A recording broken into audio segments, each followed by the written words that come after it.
Buenos días a todos, mi nombre es Paul Camps, soy de la unidad de Ictus del Hospital de Sant Pau y bueno, es un placer hoy presentaros en nombre de todos los colaboradores de este estudio que se llama COVID-Ictus, pues los resultados de este estudio que se llama Impacto de la COVID-19 en los resultados clínicos de los pacientes con ictus isquémico. Bien, desde que la Organización Mundial de la Salud pues declaró la pandemia el 11 de marzo, en España pues, hemos contabilizado ya a día de hoy más de 2.300.000 contagiados por este virus y más de 52.000 fallecidos. Esto ha supuesto un gran reto, como sabéis, en todos los ámbitos de la sociedad, tanto en el sanitario, obviamente, pero también en el económico, el social, el político. Y si nos centramos en nuestro campo, en la neurología, pues la pandemia por COVID-19 también ha supuesto un reto para los neurólogos. No solo porque hemos tenido que aprender pues, todas estas complicaciones neurológicas que se han ido descrito estos meses que están asociadas a la infección por SARS-CoV-2, sino que también ha habido pues, una presión sobre nuestro sistema sanitario y circuitos que funcionan normalmente, como el código ictus, también se ha visto afectado. Se han descrito ictus isquémicos en pacientes con COVID-19 pues, con una frecuencia que oscila un poco entre los estudios de las series entre 0,9 y 5%. Lo que también es llamativo que algunos factores de riesgo que todos sabemos que se asocian al ictus isquémico, como por ejemplo la hipertensión o la diabetes, la edad o la obesidad, también se han asociado como factores de riesgo a casos más severos de COVID-19. Así que nosotros nos planteamos las siguientes preguntas antes de empezar este estudio, que es si los pacientes con ictus isquémico y COVID-19 tienen un peor pronóstico a los 3 meses que los pacientes sin COVID, y de ser así, si es atribuible a los problemas logísticos que ha supuesto la pandemia o a la propia enfermedad. Para eso hicimos este estudio, un estudio de cohortes prospectivo multicéntrico en colaboración con 19 hospitales de Cataluña, 8 centros primarios y 11 centros de referencia.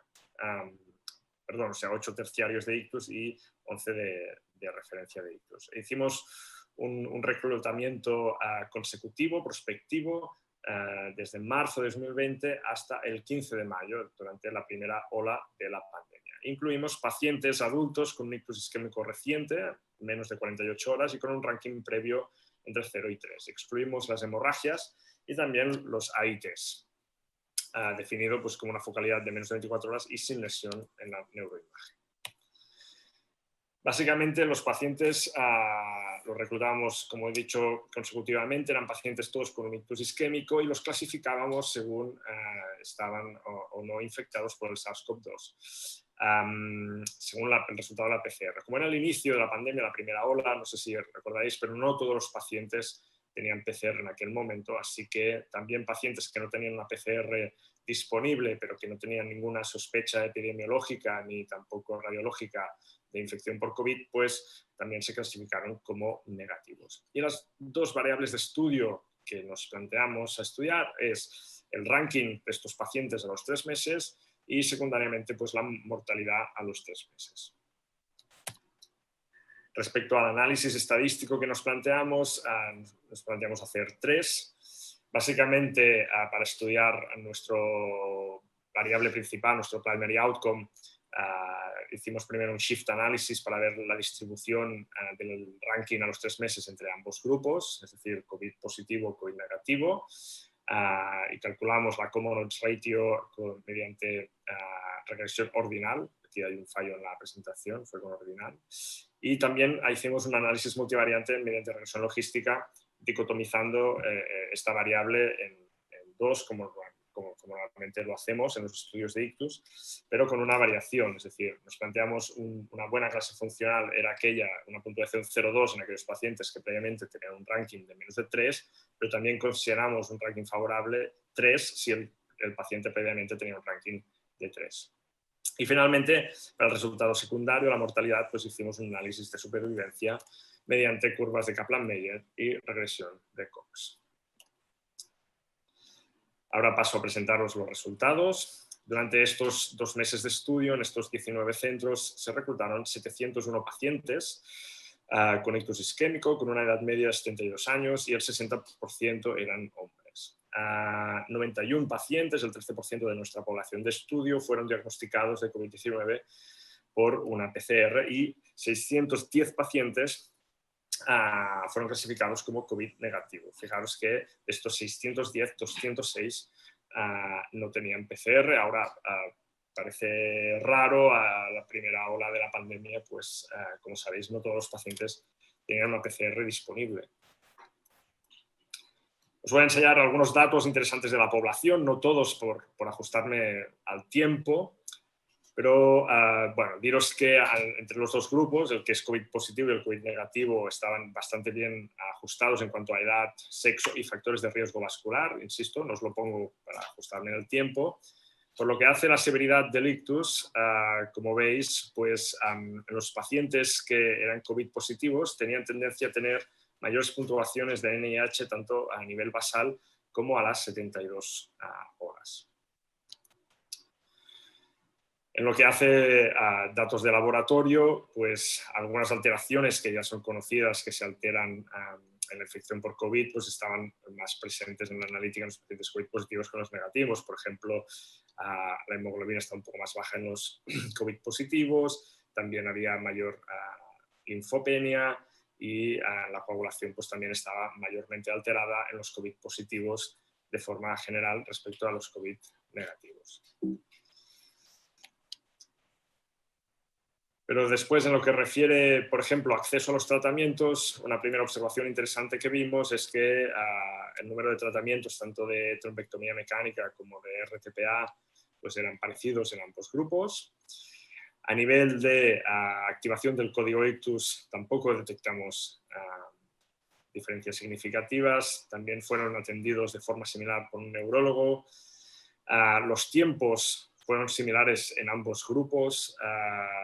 Fijaros que hay una diferencia al revés, ¿no? Que los COVID positivos en nuestro estudio tienen un puerta aguja al TPA un poco menor que los COVID negativos, pero bueno, son pocos pacientes, así que tampoco creo que sea una diferencia muy clínicamente relevante. Y lo que sí que ya hipotetizábamos y que fue así es que había diferencias claras en la admisión a la unidad de ictus. Es decir, fijaros que un 55% de pacientes sin COVID ingresaron a la unidad de ictus versus un 30% de los COVID positivos y al revés, un 28% de los COVID positivos terminaron en la UCI frente a un 3% de los COVID negativos. Aparte os pongo también aquí abajo de la tabla pues una frase que, bueno, interesante, que es que detectamos una mayor proporción de oclusiones de gran vaso en los COVID positivos, aunque la diferencia no fue estadísticamente significativa.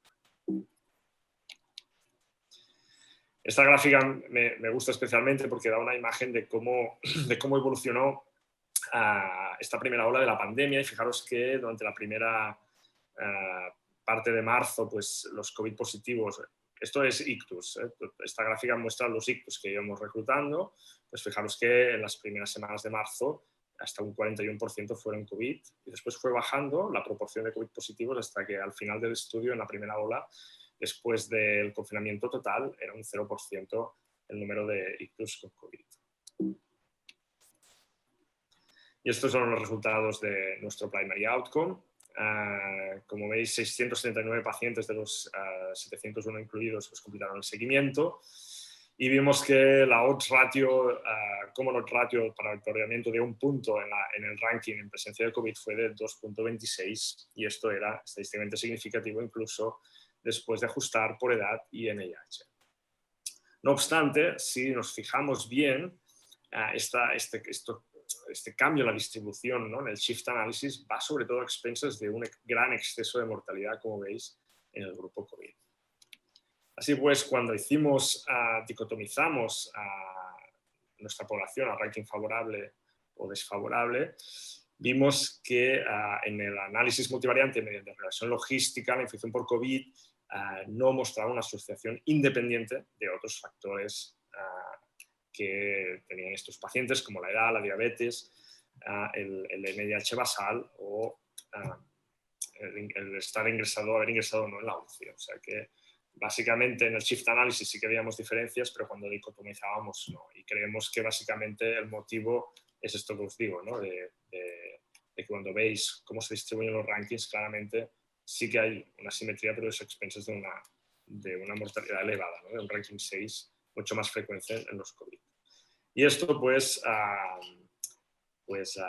también se plasmó en el secondary outcome del estudio, que era mortalidad a los 3 meses, ¿no? Veis, esto es la curva Kaplan-Meier, abajo en naranja están los COVID positivos y arriba en azul los COVID negativos, y veis cómo claramente se separan, sobre todo al principio, ¿no? Estos 30 primeros días son clave, ¿no? Es cuando más se acumula mortalidad en el grupo COVID positivo. Y cuando decíamos, pues sí, ¿no? Para el secondary outcome, el análisis multivariante mediante regresión de Cox, pues lo que veíamos es que en este caso sí que la infección por COVID-19 se asociaba a mayor mortalidad en los pacientes con ictus de forma independiente a otros factores como la edad, el NIH basal o el ingreso a la unidad de ictus. Sí, pues vamos a pasar un poco a discutir estos resultados.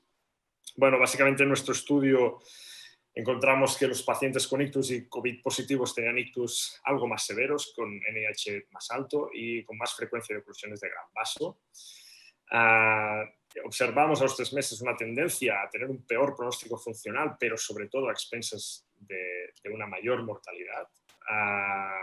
Podríamos decir que en los supervivientes, que esto sí que lo analizamos, si quitábamos los pacientes con ranking 6, la distribución de ranking era similar en ambos grupos. Y en cambio, pues esto, ¿no? En lo que es mortalidad, sí que claramente la COVID-19 fue un factor de riesgo independiente de mortalidad en los pacientes con ictus isquémico. Y también una observación interesante es que el número de tratamientos y tiempos fueron similares en ambos grupos. Así que podríamos afirmar pues, que la mayor mortalidad objetivada en estos estudios se puede achacar, ¿no? A la propia infección más que no a menos acceso a los tratamientos o a mayores tiempos. Está claro que la primera ola afectó, y esto está escrito, a los circuitos del código ictus, a los tiempos y todo, pero pues hipotetizamos que afectaron igual a los COVID negativos frente a los COVID positivos. Así que voy a pasar, bueno, estas son las limitaciones del estudio. Tenemos relativamente pocos casos de COVID positivos, algunos no tienen PCR. Hay un probable sesgo de selección hacia casos más severos, son los que llegaban al hospital y que no todos los ictus fueron detectados. Como pusimos esta ventana de 48 horas, hay ictus que se detectaron al despertar de una intubación, por ejemplo, y estos no están en el estudio.